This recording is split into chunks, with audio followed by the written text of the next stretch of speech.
Assalamualaikum warahmatullahi wabarakatuh.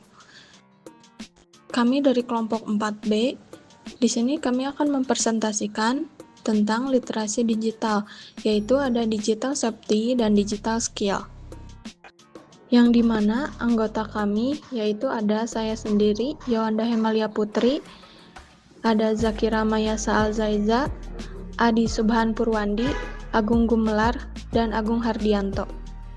Saat ini agenda pembahasan kami yang pertama adalah latar belakang, yaitu urgensi literasi digital bagi ASN di era transformasi digital. Yang kedua ada digital safety, yang terdiri dari pengertian, komponen, dan prinsip keamanan digital. Yang ketiga digital skill, nanti akan dibahasnya klasifikasi, komponen, dan strategi pengembangan kecakapan digital. Yang keempat, ada relevansi bagi ASN, yaitu pentingnya kedua pilar literasi digital dalam tugas ASN. Yang kelima, ada kesimpulan dan saran, yang berisi rangkuman dan rekomendasi untuk implementasinya. Selanjutnya ada latar belakang. 3,54 dari skala 5,00 Indeks Literasi Digital Indonesia 2023. Era transformasi digital menuntut ASN memiliki literasi digital yang memadai. Keamanan cyber terus berkembang. Ancaman phishing, malware, dan pencurian data makin marak. SPBE dalam Perpres 95 tahun 2018 mewajibkan ASN cakap secara digital dalam melayani publik. Dan terakhir, Indeks Literasi Digital Indonesia masih dalam kategori sedang, butuh peningkatan yang signifikan. Selanjutnya ada digital safety atau keamanan digital. Kemampuan individu dalam mengenali, mempolakan, menerapkan, menganalisis, dan meningkatkan kesadaran pelindungan dalam data pribadi dan keamanan digital. Ada dalam UU nomor 27 tahun 2022 soal UU Perlindungan Data Pribadi. Lalu ada UU ITE nomor 11 tahun 2008, JO nomor 19 tahun 2016, dan ada 4 pilar literasi digital nasional. Selanjutnya, komponen digital safety. Yang pertama ada keamanan perangkat. Kata sandi kuat dan unik, autentifikasi 2 faktor, update sistem berkala, antivirus, dan anti-malware. Yang kedua ada perlindungan data pribadi.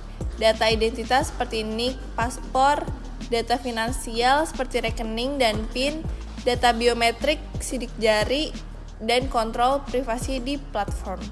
Lalu ada kesadaran ancaman cyber. Ada phishing dan social engineering, malware dan ransomware, hoax dan disinformasi, dan identity theft. Lalu ada rekam jejak digital, active digital footprint, passive digital footprint, manajemen jejak online, dan reputasi digital profesional. Dan yang terakhir, keamanan transaksi digital, verifikasi platform atau HTTPS, lindungi data kartu bayar, monitor aktivitas keuangan, dan transaksi di platform resmi. Jenis ancaman siber diantaranya ada yang pertama ada phishing, yaitu email atau pesan palsu, mencuri data login dan informasi sensitif. Yang kedua ada malware, yaitu virus, trojan, ransomware yang merusak sistem komputer. Yang ketiga ada social engineering, yaitu manipulasi psikologis untuk mendapatkan informasi rahasia. Yang keempat ada hoax dan disinformasi, yaitu penyebaran informasi palsu yang menyesatkan masyarakat. Yang kelima ada identity theft, yaitu pencurian identitas digital untuk penipuan dan pemalsuan.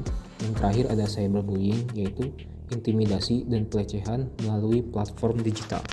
Selanjutnya kita akan membahas digital skill, yaitu kecakapan digital. Digital skill itu kemampuan individu dalam memahami dan menggunakan perangkat serta sistem digital untuk kehidupan sehari-hari secara efektif, efisien, dan bertanggung jawab. Di sini ada contoh tingkat kecakapannya, ada basic, intermediate, dan juga advance. Berikut ini klasifikasi digital skillnya. Yang pertama itu ada basic, itu kecakapan digital dasar. Contohnya di sini ada mengoperasikan perangkat digital, menggunakan browser dan mesin pencari, komunikasi via email dan media sosial, membuat dan mengelola dokumen digital. Yang selanjutnya ada intermediate digital skill, itu kecakapan digital tingkat menengah. Ini contoh-contohnya bisa dilihat di sini. Dan yang selanjutnya juga ada advanced digital skills, yaitu kecakapan digital lanjutan. itu yang udah pro kayak gitu ya. Bisa dilihat contohnya di sini. Berikut merupakan komponen utama digital skill. Ada literasi perangkat, literasi media sosial, literasi komunikasi digital, literasi aplikasi, literasi data dan informasi, dan literasi keselamatan digital. Strategi pengembangan digital skill. Yang pertama, dengan melakukan pelatihan formal. Lalu bisa dilanjut dengan pembelajaran mandiri, lalu dilanjutkan dengan praktik langsung. Kita juga bisa mengikuti komunitas belajar. Kita juga bisa mengikuti program mentoring dan coaching. Lalu yang terakhir, kita bisa mengikuti program pemerintah. Lalu apa relevansinya bagi ASN? Digital safety bagi ASN membantu proteksi data dan dokumen pemerintahan yang bersifat rahasia, mencegah serangan cyber pada infrastruktur digital pemerintah, menjaga kepercayaan publik dari insiden kebocoran data. Dengan semua itu juga kita mematuhi regulasi UU PDP, UU ITE, dan regulasi SPBE. Sedangkan digital skill bagi ASN meningkatkan efisiensi dan produktivitas kerja ASN, menjadikan layanan publik lebih responsif, transparan, dan mudah diakses, membuat adaptasi cepat terhadap sistem dan aplikasi pemerintahan baru, dan mendorong inovasi birokrasi di era transformasi digital. Baik, di sini saya akan menjelaskan mengenai sinergi digital safety dan digital skill. Di lingkaran yang pertama, digital safety mencakup komponen perlindungan data, keamanan perangkat, dan kesadaran ancaman. Kemudian, di lingkaran yang berwarna orange yang kedua, digital skill, ada kecakapan teknis, literasi platform, dan pengembangan diri. Keduanya bersinergi untuk menjadikan ASN digital ready. Keduanya bukanlah aspek yang terpisah, melainkan dua sisi yang saling melengkapi dari satu koin yang sama. Kecakapan digital yang tinggi tanpa diimbangi dengan kesadaran keamanan digital justru dapat memperbesar resiko keamanan pengguna. Karena kemampuan menggunakan teknologi yang canggih tanpa pemahaman keamanan dapat membuka celah bagi ancaman cyber. Sebaliknya, kesadaran keamanan digital yang tinggi tanpa kecakapan digital yang memadai akan membuat seseorang terlalu berhati-hati hingga tidak dapat memanfaatkan potensi teknologi digital secara optimal. Oleh karena itu, pengembangan kedua aspek ini perlu dilakukan secara transparan dan terintegrasi secara bersamaan. Bagi ASN, sinergi antara digital safety dan digital skill ini tercermin dalam kemampuan untuk memanfaatkan teknologi digital secara optimal, sekaligus menjaga keamanan data dan informasi yang ada padanya. Demikian, selanjutnya poin utama yang kita paparkan antara lain, yang pertama adalah digital safety, yakni komponen keamanan digital yang mencangkup perlindungan perangkat, data pribadi, ancaman cyber, rekam jejak digital, dan transaksi digital.